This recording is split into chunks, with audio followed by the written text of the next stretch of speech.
మీరేమో చంద్రబాబు గారికి విలువ లేవంటున్నారు, డిప్యూటీ సీఎం గారు చెప్తున్నారు మరో 10 ఏళ్ల పాటు చంద్రబాబు సీఎం గా ఉండాలని.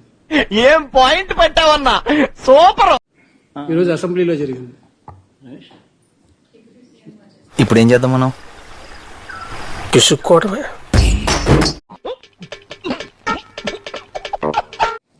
ఎవరు సీఎంగా ఉంటారు అనేది వాళ్ళు చేసే మంచి పనుల మీద ఆధారపడి ఉంటుంది. మీకున్న బ్రెయిన్ కి మీ తెలివితేటలకే మీరు సుప్రీం కోర్టుకే జడ్జి అవ్వాల్సిందా? ప్రజలు వాళ్ళను ఆశీర్వదించేదాన్ని బట్టి ఉంటుంది, అంతకన్నా ఏముంటుంది? సిగ్గు లేకుండా మళ్ళీ నవ్వు ఒకటి మొహం మీద.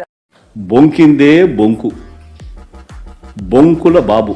నువ్వు పొరపాటున మనిషి జాతిలో పుట్టేవరా? బొంకుల బాబు, బొంకుల బాబు. నాయుడు, నిప్పుతో నేషనల్ గేమ్ ఆడుతున్నావు, నువ్వు మస్ అయిపోతావు.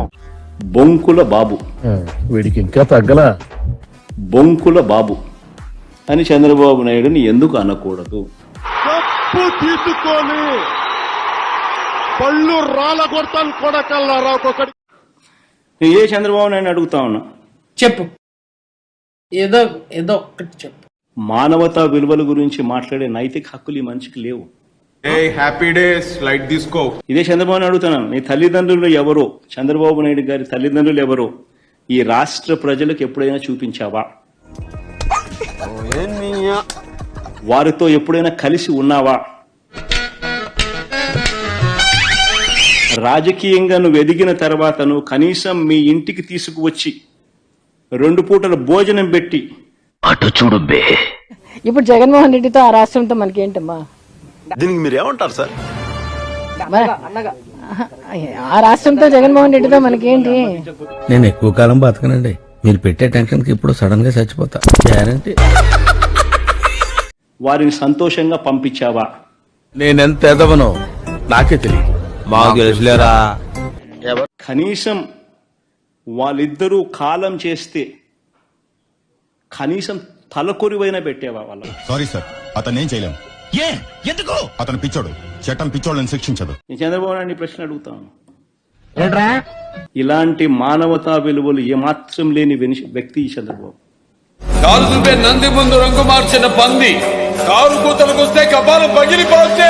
రాజకీయాల కోసం ఏమైనా చేస్తాడు, ఏ గడ్డైనా తింటాడు. వీడెవడండి బాబు? నాన్నే అదమని చెప్పేసుకుంటున్నాడు. ఆయన గురించి ఆయన తెలిసినంత మనకు ఏ అబద్ధమైన ఆడతాడు, ఏ మోసమైన చేస్తాడు. ఇలాంటి వ్యక్తితో యుద్ధం చేస్తా ఉన్నాం. ఏంటి బాబన్న ఇంకోసారి? రాష్ట్ర ప్రజలందరికీ కూడా నేను కోరేది ఒకటే, ఈ యుద్ధంలో ఇప్పుడు నువ్వేమన్నా? ఈ యుద్ధంలో తెలుగు రాదు, ఇంగ్లీష్ రాదు సన్న. రాష్ట్ర ప్రజలందరూ కూడా అప్రమత్తంగా ఉండాలని చెప్పి కోరుతా ఉన్నా. ఎందుకైనా మంచిది నేను నమ్మలం. ఒక కథ గుర్తుకొస్తుంది. రెడీగా ఉండండి రా. మా అమాయకుడు భుజాన ఒక మేకపిల్లని వేసుకుని పాపం బజారుకి బయలుదేరుతాడు. ఆటగా బిహేవ్ చేస్తాంది. కొంచెం ఆడుగా బిహేవ్ చేయడం కాదు సుబ్బారావు గారు, పిచ్చండి ఇది. ఇప్పుడు ఏం చేస్తే మంచిదంటారు? ఇంట్లో నుంచి గడప దాటుతానే ఓడొస్తాడు. ఏంటిది? మాకేంటిది అంట. ఒకడొచ్చి నీ కుక్క బల బాగుంది అని అంటాడు. అని ఎవరికైనా చూపించండి రా, వదిలేయకండి రా బాబు అని అలాగా కూర్చోబెట్టి చెప్పండి రా అనుకుంటాడు. ఇందిరా అబ్బాయిది, నేనేమో మేకపిల్ల వేసుకొని పోతా ఉన్నాను, మెడలో నా భుజాన ఈయనేమో కుక్క పిల్ల బాగుందని అంటాడు. ఏమైంది వాడికి? పిచ్చి కుక్కలా బిహేవ్ చేస్తున్నాడు. లేదయ్యా, ఇది మేకపిల్ల, ఇది కుక్క పిల్ల కాదు అని చెప్పి ఏంది ఇదే? ఆ వీధి చివరికి వచ్చేసరికి, ఆ వీధి టర్నింగ్ దిగేసరికి ఇంకొకటి ఎదురవుతాడు. ఇంకొకటి ఎదురే ఇంకోటి ఏమంటాడు, అరే నీ కుక్క పిల్ల చాలా తెల్లగా ఉంది, చాలా బాగుంది అంటాడు. ఏం మాట్లాడుతున్నావురా నువ్వు? నీకేమన్నా బుర్రున్నదారా? నాకు ఈ కుక్క పిల్ల వద్దు అని చెప్పిపోతాడు. కరెక్ట్ గా చంద్రబాబు నాయుడు గారు రాష్ట్రాన్ని ఆర్గనైజ్డ్ క్రైమ్ పద్ధతిలో ఏ రకంగా తాను నడుపుతా వస్తున్నాడు అన్నదానికి నిదర్శనం ఇది. కడాన మీద చూస్తే కుక్క కూడా భరించలేకపోయింది. చూడటం కాదండి, మీరు చెయ్యాలంతే.